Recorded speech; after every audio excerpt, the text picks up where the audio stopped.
Então, pois é. Então, o erro, ele pode gerar anulação do negócio jurídico, tá? Ele pode ter essa consequência. Mas é qualquer erro? Como é que isso acontece? Bom, primeiro, a primeira coisa pra gente entender, o erro, ele se trata de uma falsa percepção da realidade. Ah, eu levei gato por lebre, mais ou menos isso, tá? Mas eu levei gato por lebre porque eu acreditei que aquele gato era lebre. Não foi outra pessoa que interferiu nessa minha percepção da realidade, compreendem? E assim, nem sempre que isso aconteça vai configurar erro. Nem sempre que isso aconteça vai configurar um defeito do negócio jurídico que possa relativizar, anular os efeitos desse negócio jurídico. Quando, professora, que isso vai acontecer? Quando se tratar de erro essencial, erro substancial. Ou seja, um erro que se não fosse aquela falsa percepção, eu jamais compraria aquele negócio. Exemplo, eu chego numa loja de utensílios domésticos, super sofisticada, só vende coisas caras, grifadas e tal.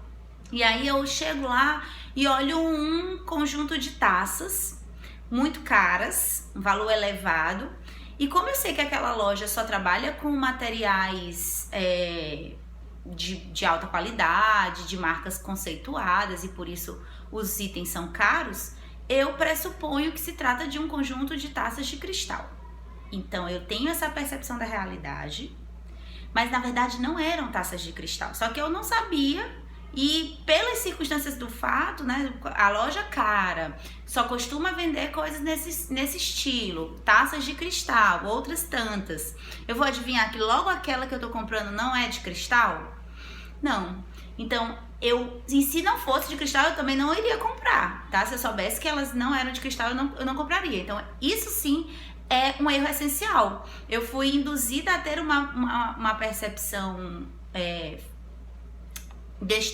distorcida da realidade. Mas não foi outra pessoa que me levou a essa percepção, fui eu mesma, tá? Eu com minhas conclusões, cá com meus botões, não utilizei, não questionei como devia para me certificar de que se tratava de um conjunto de taças de cristal. Pá, comprei, caríssimas, e depois eu descobri que não eram de cristal. Então, esse negócio jurídico ele pode ser anulado, porque todas as outras taças que aquela loja costuma vender são taças de cristal. Eu acreditei que eram, embora ninguém tenha me dito isso. Isso é um exemplo de um erro, de uma falsa percepção da realidade minha, né? Eu percebi errada aquela realidade e por ocasião dessa falsa percepção, por consequência dessa falsa percepção, eu fui lá e fiz o negócio jurídico, tá? Existem erros que são chamados de erros excusáveis, quando são muito grosseiros. Ah, tá. Digamos que mesmo assim, aqueles erros que são grosseiros, que não tem como você, um homem médio, o padrão do homem médio, que é um referencial de bom senso, digamos assim, que o legislador utiliza, ele jamais iria imaginar uma situação daquela. Então, assim, isso é um erro excusável. Esses erros excusáveis, essas aberrações, essas coisas assim, fora do normal, elas não são compreendidas como vícios ou defeitos do negócio jurídico a ponto de relativizar os efeitos, tá? Porque se entende que qualquer pessoa minimamente racional conseguiria perceber que não se trata de uma oferta razoável ou de algo condizente com a realidade, certo? Bom, os erros, esse erro substancial que pode ocasionar a anulação do negócio jurídico, ele pode recair sobre o objeto, sobre a pessoa ou sobre o próprio negócio jurídico.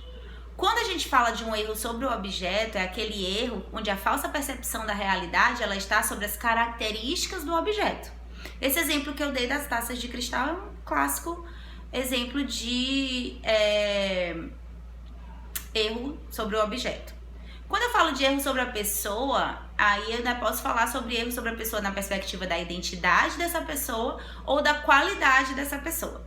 Um exemplo que, apesar de meio tosco, mas consegue ilustrar o exemplo de erro sobre a pessoa na perspectiva da identidade, digamos que você vai se casar e aí o seu noivo tem um irmão gêmeo e você se casa com um pensando que tá casando com o outro.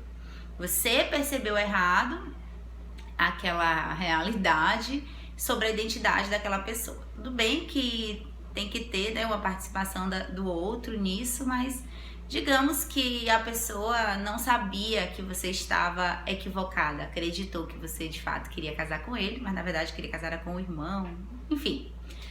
Erro substancial, erro importante sobre a pessoa, a identidade da pessoa. Se você não estivesse equivocada, você não teria se casado com aquela pessoa, e sim com outra. E outro exemplo de erro sobre a pessoa é quando recai sobre a qualidade. Exemplo, você vai contratar um advogado que você acredita que ele tem uma expertise em direito tributário, mas na verdade ele não tem. A expertise dele é mais em direito eleitoral, digamos assim. Então é um erro sobre a pessoa, que diz respeito a qualidades dessa pessoa. E erro sobre o negócio jurídico é quando você tem uma falsa percepção acerca de qual é o negócio jurídico que você está celebrando, tá?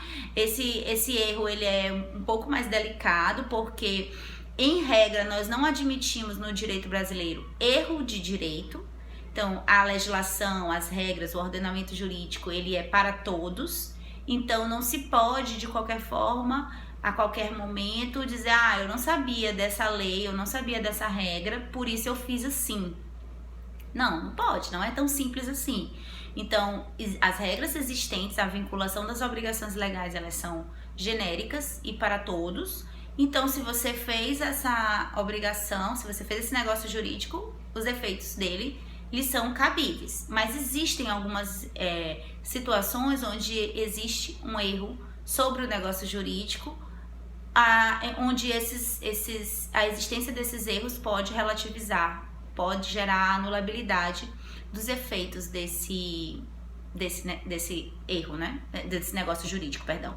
A existência de erros sobre negócios jurídicos pode ocasionar a anulabilidade desse negócio jurídico, certo?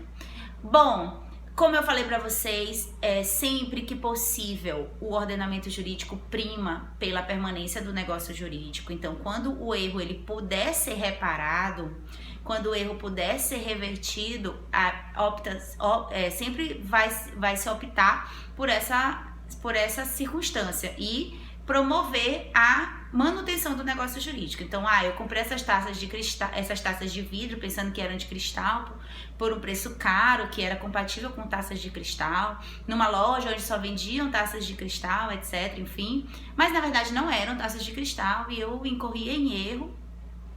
E, ao invés de anular esse negócio jurídico, a loja opta por me ressarcir ou então trocar.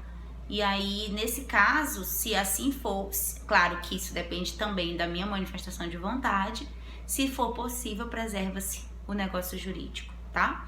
E outra questão, erro de cálculo não gera anulação de negócio jurídico, mas sim a correção do cálculo, por óbvio. E para quê? Para que tenha uma manutenção desse negócio jurídico. Muito parecido com o erro é o segundo defeito que nós vamos falar aqui, que se chama dolo. O dolo é um artifício ardio, por quê? Porque tem uma intenção de uma segunda pessoa, de uma terceira pessoa no caso, né? De uma terceira pessoa de interferir e me induzir a erro. Perceba que o erro que nós acabamos de falar, sou eu que tive sozinha uma falsa percepção da realidade. Foi uma falsa percepção circunstancial? Teve uma situação de fundo que me levou a essa falsa percepção, a esse equívoco? Sim, teve, é verdade. Mas não teve uma outra pessoa para me levar a essa falsa percepção. Já no dolo, não. No dolo também existe uma falsa percepção da realidade, mas é uma falsa percepção motivada por alguém. Alguém quis me induzir a erro. Teve uma outra pessoa que quis me induzir a erro, e essa indução a erro, quando feita por alguém, ela se chama de dolo. E também tem como consequência jurídica a anulabilidade do negócio jurídico, a possibilidade de anulabilidade desse negócio jurídico.